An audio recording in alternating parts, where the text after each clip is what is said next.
Hello दोस्तों, स्वागत है आपका फिर से अपने यूट्यूब चैनल गौरव एडुकेटर में। दोस्तों आज हम वर्ल्ड लिटरेचर का यूनिट 2 थिंग्स फॉल अपार्ट चिनुओ अचावे का कवर करने वाले हैं। इस वीडियो में आपको स्क्रीन पर नोट्स दिखाई दे रहे होंगे।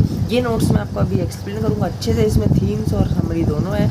ठीक है दोस्तों, सबसे पहले 2 मिनट का लेक्चर सुन लेना है। इस कहानी के अंदर है क्या वो जान लेना है। दोस्तों ये जो है स्टोरी ये चिनुओ अचावे ने लिखी है, जो कि नाइजीरिया के रहने वाले हैं। ओके, और ये कहानी गांव के ऊपर लिखी गई है, जो कि गांव का नाम है इग्बो विलेज। ठीक है, अब इसके अंदर कुछ कैरेक्टर हैं वो जान लेते हैं। कैरेक्टर एक है हमारा ओकोनकवो। ओकोनकवो जो एक मस्कुलर बॉडी बिल्डर आदमी है, उसकी गांव में बहुत रुतबा है और उस पर बहुत पैसा है। ठीक है, ओकोनकवो का पापा जो होते हैं उनका नाम है यूनोका। ओकोनकवो के पापा का नाम यूनोका। यूनोका जो होते हैं एक लेजी मैन होते हैं, उसके पापा बहुत बेरोजगार इंसान, और जब उनकी डेथ होती है तो वो अपनी छाती पे बहुत सारा कर्जा लेके मर जाते हैं। ठीक है, अब ओकोनकवो का बेटा होता है एक नवोय। अब ओकोनकवो को ये टेंशन होती है जो मेरा बेटा नवोय है ना, वो मेरे पिताजी की तरह ना बन जाए, मतलब कि फटीचर सा, लेज़ी, उधार लेने वाला, डरपोक, कुछ ना कर पाए लाइफ में। और जो ओकोनकवो होते हैं वो चाहते हैं मेरा बेटा मेरी तरह बने, मस्कुलर बॉडी बिल्डर और किसी से डरे ना। ठीक है, और इसी बीच जब कुछ बातचीत हो जाती है तो जो ओकोनकवो होते हैं वो एक और बेटा गोद ले लेते हैं, मतलब किसी गाँव से। उसका नाम होता है इकमी फ्यूना। ठीक है, और गांव के एक जो बूढ़े आदमी होते हैं, सरपंच वगैरह टाइप का, उनका नाम होता है एनजाइडू। ठीक है, ये कैरेक्टर है। आप चाहे इन कैरेक्टरों को लिख भी सकते हैं कॉपी में, वरना मैं आपको स्टोरी के माध्यम से भी एक्सप्लेन करूँगा। चलिए नोट्स पे चलते हैं। तो इस कहानी में चिनुओ अचावे ने जो बताया थिंग्स फॉल अपार्ट में, तो उसको हम डिस्कस करेंगे कि उन्होंने क्या बताया और इनमें कौन कौन से कैरेक्टर्स थे। तो बेसिकली जो स्टोरी है ना, ये एक पोस्ट कोलोनाइजेशन, मतलब कि जो अंग्रेज वगैरह थे शासन करके गए थे, जब उनके ऊपर है कि उन्होंने इनके जो गांव पर कैसे शासन किया था, क्या क्या हुआ था बाद में। तो शुरू में पहले जान लेते हैं क्या थी कहानी। Albert Chinuo Achebe was born in 1930 in the Christian family in the village of उड़गी, ईस्टर्न नाइजीरिया। वो नाइजीरिया में जन्मे थे, ईस्टर्न नाइजीरिया में। ठीक है, और जो इनका एक विलेज था जहाँ ये रहता था ओकोनकवो, उसका विलेज का नाम था इग्बो विलेज ऑफ यूनुफिया। ठीक है, आप चाहे तो इसको पढ़ सकते हो, लिखा हुआ है कॉन्फ्लिक्ट, ये थीम्स है।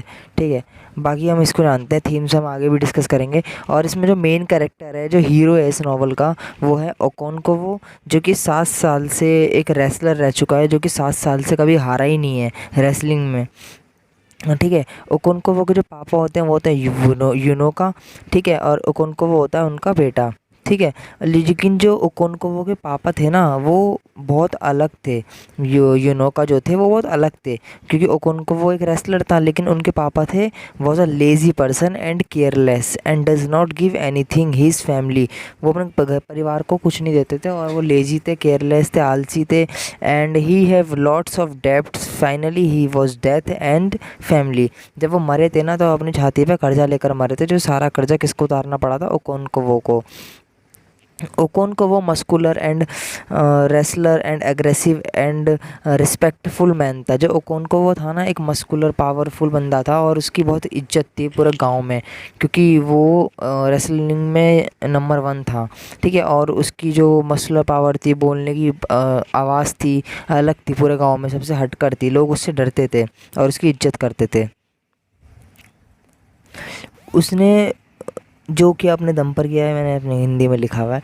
अब ओकोनकवो का बेटा था नोवोय, एल्डर सन ऑफ ओकोनकवो। ठीक है, अब ओकोनकवो वॉज वरीड फॉर हिम। जो ओकोनकवो था ना, नोवोय के लिए बहुत चिंतित रहता था कि मेरा बेटा जो है मेरे पिता की तरह बन जाए, लेजी सा ना बन जाए। वो ये सोच के बहुत चिंतित रहता था। ठीक है, Okonkwo he is very aggressive man because he were beat any time own family member. जो ओकोनकवो था वो बहुत एग्रेसिव आदमी था, वो अपने घर वालों को कभी भी मारता पीटता रहता था। ठीक है, a fight occurred between Okonkwo village with another village name मैबीनो।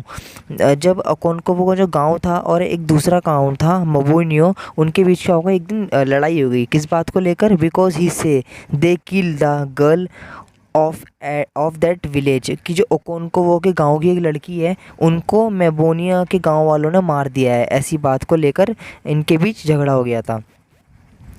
So that why he say we will take revenge on Mbaino. तो ओकोनकोवो के गांव के लोगों ने कहा था कि हम इनसे रिवेंज लेंगे, बदला लेंगे मेबिनो जो गांव है इनका, ठीक है। Now they would put two option, either there would be a fight in front of them or they would have to give a boy and girl from their village and in their Okonkwo village. मतलब उन्होंने दो option रखे थे, या तो तुम हमसे लड़ाई कर लो ओकोनकोवो के गांव के लोगों ने, या तो तुम हमसे लड़ाई कर लो, या फिर तुम अपने गांव की एक लड़की और एक लड़का हमारे गांव में दो, मतलब हमको दो उसके बदले में, लड़की की डेथ के बदले में। So for 2 days Okonkwo goes of their village and after 2 days he return on his village with a boy, Ikmifuna and girl। अब 2 दिन ओकोनकोवो क्या गया वहाँ उनके गांव में गया और 2 दिन बाद वापस लौटा जब अब उनके गांव से, तो एक लड़का इक्मीफ्यूना नाम का एक लड़का लेकर आया और एक लड़की लेकर आया, यानी लेडी लेकर आया। And whose wife is death that girl is send in her place. अब जो ओकोनकोवो के गांव में जो लड़की मरी थी ना, जिसकी बीवी थी वो, उसको वो लड़की दे दी गई जिस गांव से वो लाया था, और जो इक्मीफ्यूना बॉय था वो ओकोनकोवो ने अपने पास रख लिया था, उसको गोद ले लिया था। इक्मीफ्यूना 50-year-old बॉय, ठीक है, keeps Ikemefuna Okonkwo with him 3 साल तक इक्मीफ्यूना को ओकोनकोवो ने रखा। Then few says Nwoye fight together Ikemefuna. कुछ टाइम बाद कुछ बातों में इनकी लड़ाई होने लग गई नोवोय की, जो उनका सगा बेटा था ओकोनकोवो का, वो और इक्मीफ्यूना, उन दोनों के बीच। And Ikemefuna offers to Nwoye that he should also भी लाइक हिज फादर। जो इक्मीफ्यूना था वो नोवोय को ताने मारता था कि तुम्हें अपने पापा की तरह बनना चाहिए। And after some time Ikemefuna start talking to his father. अब कुछ टाइम बाद जो इक्मीफ्यूना था ना, वो भी अब ओकोनकोवो को पापा कहने लग गया, ठीक है। एनजाइडू कौन था? उनके गांव का एक बूढ़ा आदमी था, ठीक है। Ezeudu an old man of Umuofia village, ठीक है, जो कि ओकमोफोना गांव का नाम है, ठीक है। आप अगर यूम्फिया विलेज ना याद रख पाओ तो इक्मीफ्यूना विलेज लिख सकते हो। The old man goes to Okonkwo and says that they should kill Ikemefuna as he is a boy from some other caste. कि उस बुढ़े आदमी ने कहा जो एजाइडो था कि तुम्हें इस लड़के को मार देना चाहिए इक्मीफ्यूना को, क्योंकि ये लड़का अलग जाति का है, हमारी जाति का नहीं है, और हमारी जाति में अलग जाति के लोग नहीं रह सकते, ऐसे इन्होंने कुछ कहा। लेकिन बूढ़े आदमी ने बोला कि ये हमारे खिलाफ़ है, हमारे गाँव के। The old man say that you will not able to kill him because you have grown in love with him। उन्होंने कहा कि तुम इसे नहीं मार पाओगे क्योंकि तुमने इसे बचपन से पाला है। मतलब जब से पाला है 15 साल का जब तो वो था, और अब 18 साल तक उन्होंने उसको 3 साल तक अपने पास रख के पाला है, तो तुम्हें उससे बहुत प्यार हो चुका है, इसलिए तुम उसे नहीं मार पाओगे। So give him his child, ये बच्चा हमें दे दो, वी किल हिम, हम इसे मार देंगे। But then Okonkwo comes in aggressive and he say no, I kill him, and he takes him somewhere in his village and kills him and his son comes to know about this। अब क्या हुआ, जो Okonkwo था वो aggressive आदमी था, मैंने जैसे बताया, वो बहुत गुस्से वाला था, और वो अपनी बदनामी नहीं सह सकता था कि मतलब मैं इस बच्चे को नहीं मार सकता, कि उसके लिए बहुत शर्म की बात भी होगी कि इतना कमज़ोर दिल का है कि ये बच्चे को नहीं मार सकता। तो उसने क्या करा, ओकोनकोवो ने सीधा बोला उस बूढ़े आदमी से, नहीं इसको मैं मार सकता हूँ। फिर उसने क्या करा, एक गाँव में उसको ले जाके मार दिया, और ये बात जब उसके बच्चे को पता लगी तो क्या हुआ, now he start hating his father. वो अपने फादर से नफरत करने लगा। Ezeudu an old man of Umuofia village, he was death after some days. कुछ दिनों बाद ये बुढ़ा भी मर गया था, जिसकी वजह से ओकोनकोवो ने अपने एनजाइडू गोद लिए गए बेटे को मार दिया था। And Okonkwo accidentally gets shit in that crowd due to which a boy died, ठीक है। एंड देयर गेट शूट लिखा है वो मैंने, ठीक है। मतलब क्या हुआ, जब वो बुढ़ा मर गया था ना, तो उस बुढ़े की भीड़ में ओकोनकोवो से गलती से क्या हुआ, एक गोली चल गई, ठीक है। एजाइडू सन विच इज़ 16-year-old, 16 साल का एजाइडू का एक बच्चा था, उसके वो गोली लग गई, जिससे क्या हुआ, एजाइडू का एक बेटा था वो मर गया 16 साल का। Now he gets the punished that he will have to leave his village and leave in another village for 7 years। मतलब उसको एक वो दी गई, पनिशमेंट दी गई गाँव के द्वारा कि इसको 7 साल के लिए इस गाँव से बाहर भेजा जाएगा अपने परिवार के साथ, या जैसे भी ठीक है। After that time European are comes in village and colonised. अब क्या हुआ, जब वो 7 साल के लिए बाहर चले गया तो यूरोपियंस लोग थे वो यहाँ आने लग गए और यहाँ पे कॉलोनाइज्ड कर लिया उन्होंने, क्या कर लिया, कब्जा कर लिया, उपनिवेश करने लग गए, उपनिवेश बनाने लग गए। फर्स्ट कम्स मिस्टर ब्राउन, वो has open many school church hospital there are grow on Christianity. सबसे पहले यहाँ पर आए मिस्टर ब्राउन, जिन्होंने क्या करा, अपने चर्च स्कूल खोले और अपने क्रिश्चियनिटी को काफ़ी बढ़ावा दिया। And told the people of the village that your traditional are custom god are very old fashion. और सबको यही बोलते थे कि जो तुम्हारा कस्टम है, फैशन है, ट्रेडिशन है, बहुत पुराना है। सबको यही इन्होंने सलाह दी जो ये यूरोपियंस लोग आए थे। our religion is a new way, so should you adopt our religion, and some villagers attract the religion and adopt Christianity। अब कुछ गांव के लोग थे वो क्या, वो क्रिश्चियनिटी की ओर आकर्षित हो गए। अब क्या हुआ देन, जब वो 7 साल के बाद जो ओकोंको वो था वो आया तो क्या देखा उसने, mister Brown remember some health issue that cause he to go back and get Smith reverse Smith instant. अब जब मिस्टर ब्राउन जो थे उनको कुछ हेल्थ इशू हो गए थे तो वो चले गए थे वापस जहाँ से वो आए थे। अब उनके बदले में कौन आया, स्मिथ। ठीक है, स्मिथ आए और उस टाइम पर ओकोंको वो आ चुका था 7 साल अपने पूरे करके। उसने फिर देखा क्या हो रहा है गाँव में।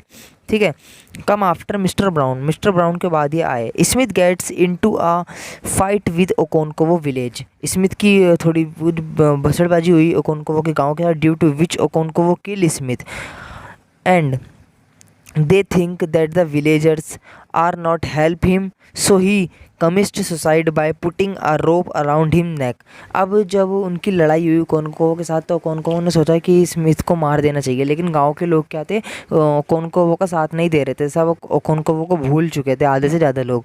तो कोनकोवो को ऐसे में बहुत अफसोस महसूस हुआ और उन्होंने गले में अपने रस्सी डाल के फांसी लगा ली, सुसाइड कर लिया खुद ही।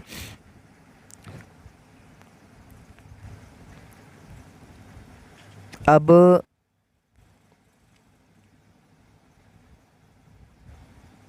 हाँ, अब जब वहाँ पे कमिश्नर आए, when the commissioner comes there and tell the people there why you have not burned him body yet, they the people were say. अब वहाँ पर एक आदमी ने बोला that we a person commit suicide we don't not touch his body, they commission then commissioner surprised.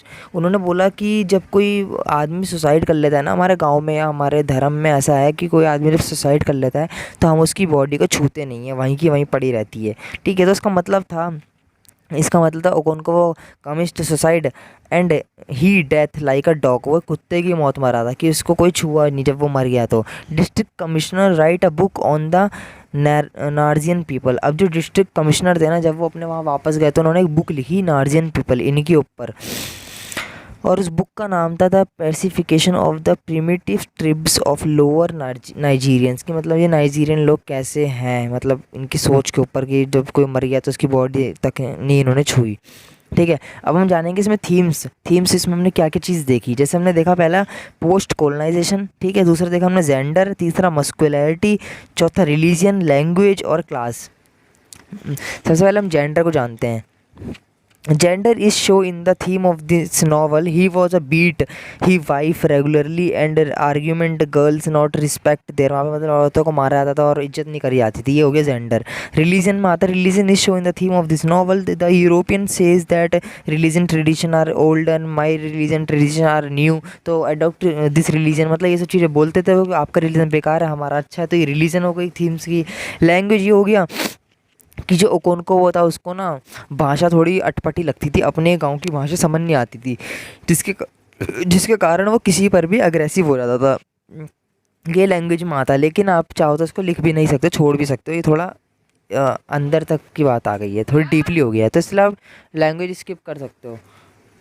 अब आता है masculinity show in the theme of this novel. He used to immediate people and basic of the masculinity and death is lots of masculinity were and achieved all cheese are masculinity, मतलब कि वो masculinity के आधार पर उन्होंने हर चीज़ achieve करी थी अपने में। और कौन को बोने पोस्ट कॉलोनाइजेशन। ये पोस्ट कॉलोनाइजेशन एक थीम्स क्यों बनती है, क्योंकि जो ये पोस्ट कॉलोनाइजेशन थीम है ना, जो राइटर है ना, उन्होंने ये जो स्टोरी है या नॉवल है कब लिखी है, उन्होंने नॉवल लिखी है जब हमारा जो ये जो देश था या फिर जो यूरोपियंस लोग थे, सब लोग थे, जब वापस चले गए थे अपने गाँव ने अपने शहर ये छोड़ के।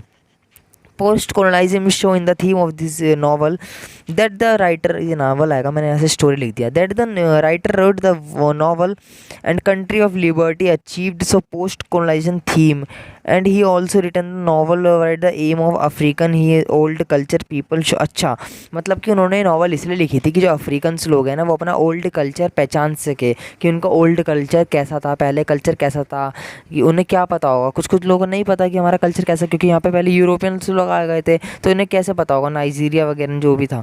ठीक है, तो आप समझ गए होंगे क्या है स्टोरी, क्या है नॉवल।